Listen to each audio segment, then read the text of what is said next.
If we took a poll, okay, you guys are going to have to give me feedback on this in regards to if we took a poll on who you want as offensive coordinator. We've got Dorsey. I think if I put this in the YouTube channel page on the community page, a poll, I think I've got up to 5 choices, maybe just 4. Dorsey, Belk, Bryles will not be a candidate, correct? He has already said that he will not leave Arkansas. Who else am I missing that could be that you like for an offensive coordinator? Again, I think Brady's out of the picture. Is there anybody else? I will wait for some responses. Meanwhile, Tyson is asking, Mark, you think King being forced to start last season and play, even though he looked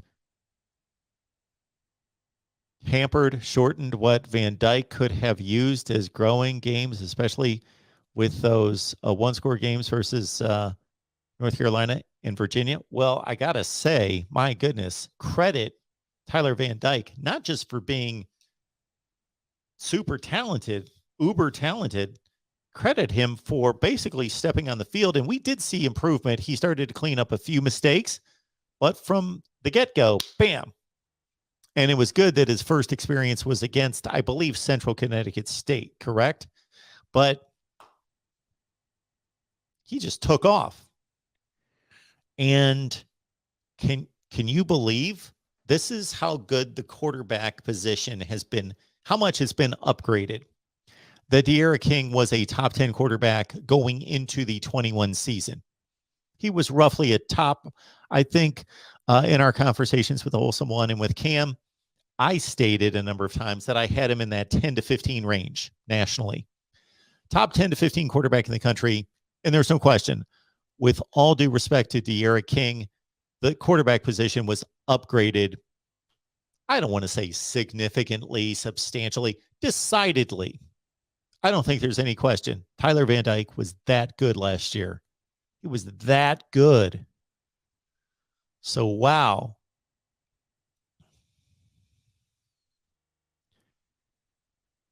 If he just improves, he doesn't have to be a Heisman. Well, maybe he could be a Heisman candidate. What were his numbers last year? They were phenomenal. And to watch him play, certainly back to that up. I apologize if you can hear that phone coming through there. Shut that off. There we go. But yeah, Van Dyke, if he plays, if he gets prepped as the starter the entire offseason,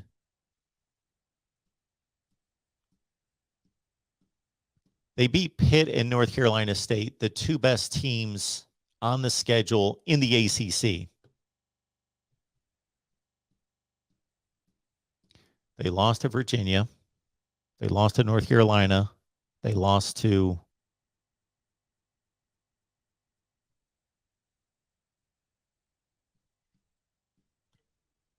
They lost 3 ACC games, correct? Virginia, North Carolina. Who else did they play in the Atlantic? Florida State, obviously. Man, those were all so close. Yeah. They might have gone 10-2. Let's say one of them doesn't come through with the key plays in one of those games. 9-3. They were a 9-3 team if they go Tyler Van Dyke start to finish. That's what I think. Do we have agreement out there? Yeah, sorry. For some reason, I got this block that I keep counting up the losses, and then I just miss Florida State. Who could forget 4th and 14? Of course. We were all watching. Absolutely, Toby. These are just opinions. I had a caller a few weeks ago tell me that without Jamison Williams, that Alabama would have lost 4 games this past season. And I said, you can have that opinion. No, he said, no, it's a fact.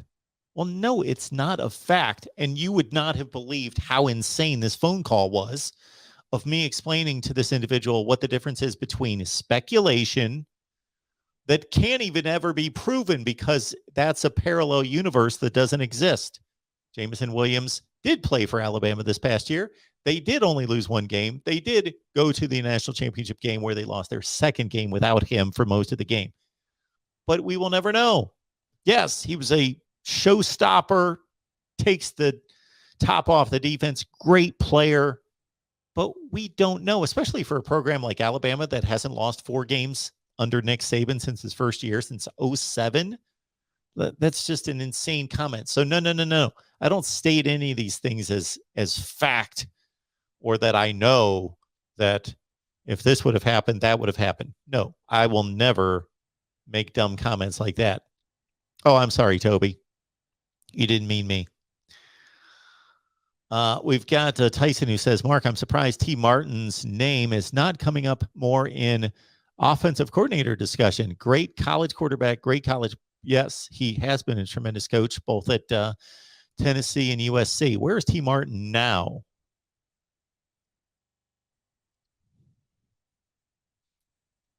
So do you want me to put T. Martin in the poll for offensive coordinator? I've got Belk, Dorsey.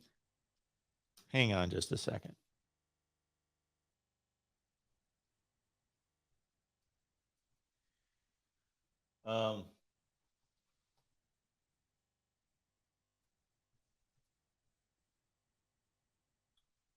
Yeah, my bad, of course, on Belk as defensive coordinator. But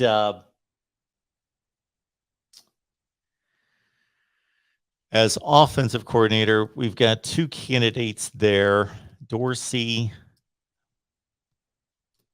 Martin. Who else? Andy Ludwig. I don't think I've heard his name bantied about. Cohen, yes, I have. If we run a poll, we've got 5. Is there anybody that I should put in there besides those 2? Because we can only go with the we can only go Ponce. We can only go with 5, I think, as many as we could put in a poll. The Baltimore wide receiver coach. I know when I see his name, I'm going to know it.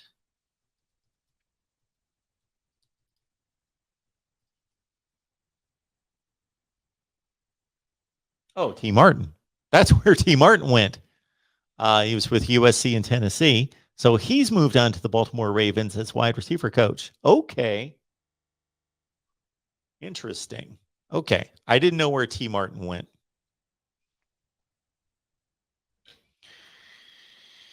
I was in the press box at the Georgia Dome during the 1998 SEC championship game when Mississippi State was leading Tennessee in the 4th quarter. And then, of course, T. Martin and a Tennessee defense and Peerless Price at the outside, on the outside, led a 2-touchdown comeback to win and move on to the national championship game. That's what I think of when I think of T. Martin, is being in the stadium, in the press box, covering the SEC title game of 1998, in which T. Martin took a major step toward leading Tennessee to a national championship, the first BCS championship.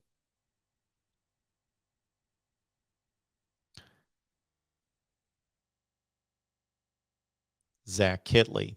Yeah. Brady. Well, I can't add all these people because they only give me like 1 spot. Or I'm sorry, 5 spots.